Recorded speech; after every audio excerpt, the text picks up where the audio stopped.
When you try to be present in this way, without words, you just really know, you're just realizing you're here. That's how it starts. You're realizing you're here. This isn't visible. Another thing, awareness doesn't speak, awareness doesn't move, awareness, it doesn't impose, and it's not visible. It's not, and that's why our mind doesn't know what it is and can't describe it. You, your deepest core, truest being, is already right here. It simply does not recognize itself. And it keeps getting snagged and tangled up in all the eyes. As it amasses its own presence, that's when this true calmness starts to overcome the centers. Now, we try sometimes to calm ourselves down in an attempt to reach that.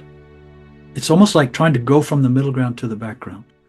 We can use techniques like meditation and a mantra, and it's sort of like we're trying to turn around now and walk into the background.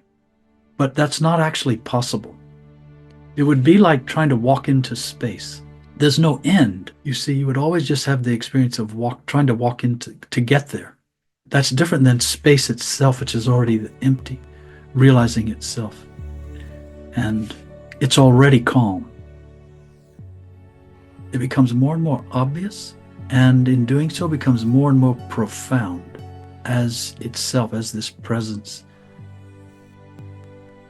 This presence, this awareness, this consciousness, whatever this is, if we take away all those words and you just know what it is, it knows what it is, you don't need to be doing anything else except that. And then if you do, it will become obvious. Okay, now it's time to make breakfast. It's time to go to work. It's time to make that phone call. It's time to take a shower, whatever. But until then, there are so many moments in our life, all we need to do, it doesn't mean we have to be sitting still with our eyes closed. We can be driving, we can be walking across the room, we can be pouring coffee. We don't have to be doing anything else. That's the temptation. Lead us not into temptation. It goes back again to this lack of trust. And it's a lack of trust in consciousness itself. And also it's a lack of trust in our life. Our life is like a cradle, really. It really is. We don't trust it.